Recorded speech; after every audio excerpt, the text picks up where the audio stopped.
We are on to week 16 of the NFL season. I'm Nick Whalen from RotoWire, giving you 5 bold predictions for week 16. Number one, we got quarterback changes all over the NFL. We got to start there. Michael Penix, we're going to say he throws multiple touchdowns in his first NFL start for the Atlanta Falcons.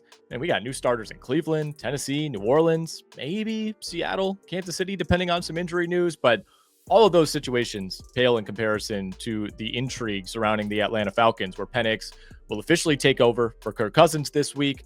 And look, it says a lot about Kirk Cousins that he was benched after a win over the Las Vegas Raiders on Monday night. Obviously, he struggled over the last month, but even in a victory, the Falcons coaching staff clearly saw what they needed to see to make this change. So we're on to Penix. He has a great soft landing spot this week against the Giants at home.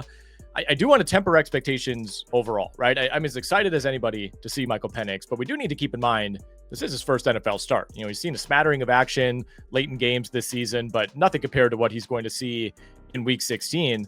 But I think the Falcons sense the urgency. They need to try to wrestle back control of the division from Tampa Bay. So while they could probably afford to be cautious with Penix against this limited Giants team, I also think they want to see him let it rip. You know, get that passing game back to where it should be with all these weapons.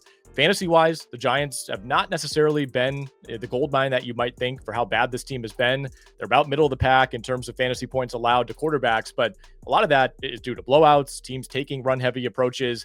I don't really see this as a true blowout scenario. I think there's enough variance with a rookie quarterback that the Giants can hang around. I think the Falcons are going to have to trust Michael Penix at some point in this game to make some throws, to make some plays. We got a low total in this game. We'll say Michael Penix throws for at least 2 touchdowns in his first NFL start. And this probably marks the end of Kirk Cousins in Atlanta. All right, next up, we're diving a little deep here. Craig Reynolds of the Detroit Lions. We're going to say he comes through as a late season waiver wire hero this week. So, okay, we need to be realistic about our expectations here. I'm not saying Craig Reynolds is going to go week 14 Charbonnet or Garendo numbers, but if you're in a pinch at running back this week, if you need a flex in a deeper league, I think Reynolds has some appeal. Certainly Kendre Miller, Jerome Ford, they have better upside stepping in for Kamara and Chubb respectively, but I think Reynolds is going to be a part of this Detroit offense with David Montgomery sidelined. But I expect Reynolds to be a big part of this Detroit offense with David Montgomery sidelined. Obviously, Jahmyr Gibbs, he'll naturally inherit more of the workload, but the Lions should be careful. They don't want to overwork him. Got to keep him fresh for the postseason.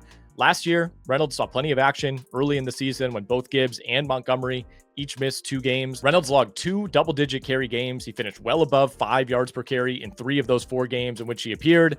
He can do a little bit as a pass catcher as well. Obviously, Gibbs will handle most of that, but there is some upside there. On top of that, the Lions get a pretty solid matchup against this completely free-falling Chicago Bears team that just allowed touchdowns to both Aaron Jones and Cam Akers last week against Minnesota. Chicago ranks 28th in the NFL in terms of fantasy points given up to opposing running backs. They've given up the most rushing touchdowns in the NFL, the 3rd highest yards per carry. Even with all their injuries, you know, Detroit is still favored by 6.5 here on the road. If this does turn into a semi-blowout scenario, I think that's even better for Craig Reynolds. We could see a lot of him in the 4th quarter closing out this game. We'll say Craig Reynolds gives you double-digit fantasy points stepping in for David Montgomery. Next up, we're going to Baltimore, and this is more of a team-wide bold prediction.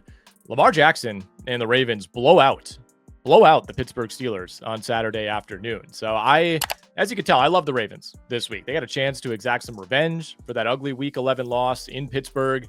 Offensively, that was pretty easily one of the Ravens' worst games of the season. Obviously, they scored only 16 points, but they had 12 penalties for over 80 yards. They had 2 missed field goals, 3 killer turnovers, fumble by Derrick Henry on the second play from scrimmage, another fumble by Isaiah Likely that handed the Steelers points right before the half. Basically, Baltimore played a terrible game, a sloppy game, still put up 6.1 yards per play, still held Pittsburgh without a touchdown to just 18 total points, and still found a way to lose that game. So I think we see a much better effort all around for the Ravens playing at home this week.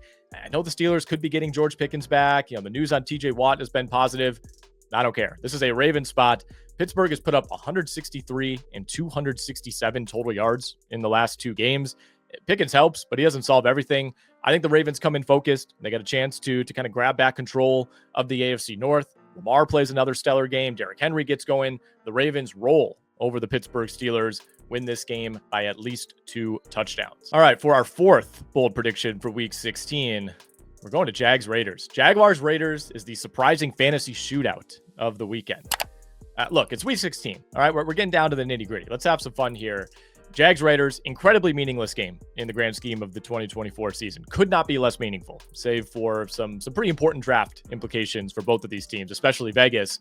The total for this game is sitting under 40, understandably so. These are two very, very bad teams, but I think we could end up having some fun here. The Ravens, but I think we could end up having some fun here. The Raiders should be getting Aiden O'Connell back, which says a lot that we're celebrating the return of Aiden O'Connell, but that's what happens when Desmond Ridder is your other option. That was on full display on Monday night.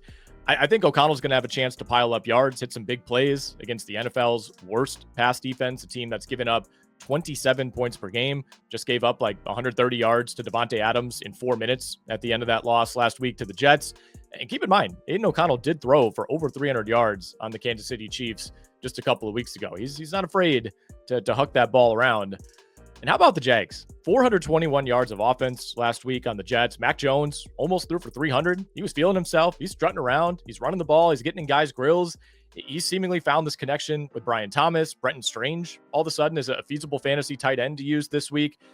I don't know how it happens. I don't know who wins the game. Frankly, I don't care who wins the game, but I think we get a surprisingly competitive, high-scoring game in Vegas this week between two teams with absolutely nothing to play for. Two teams that give up a ton of big plays, two teams that give up a ton of points every week.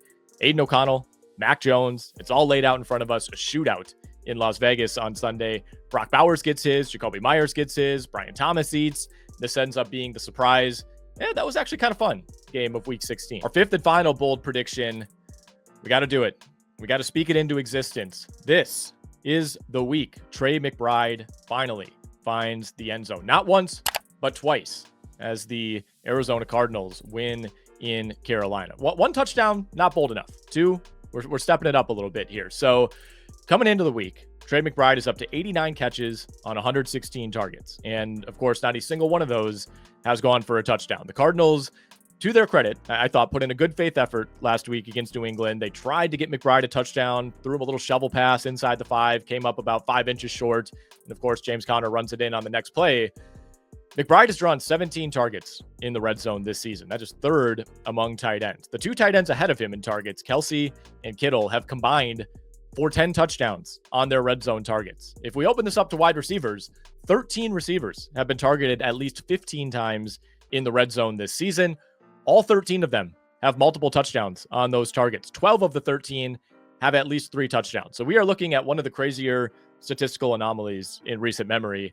This week, Cardinals head to Carolina, and I'll say it, it's the week it ends. Kyler Murray posted about it on Instagram. I think that has to mean something. He's at least cognizant of what's going on here. But better yet, the Panthers have given up the second most fantasy points to tight ends this season. They've given up the most touchdowns to tight ends in the NFL with 10. It's happening. Not once, not twice. Trey McBride finally gets his way into the end zone this week.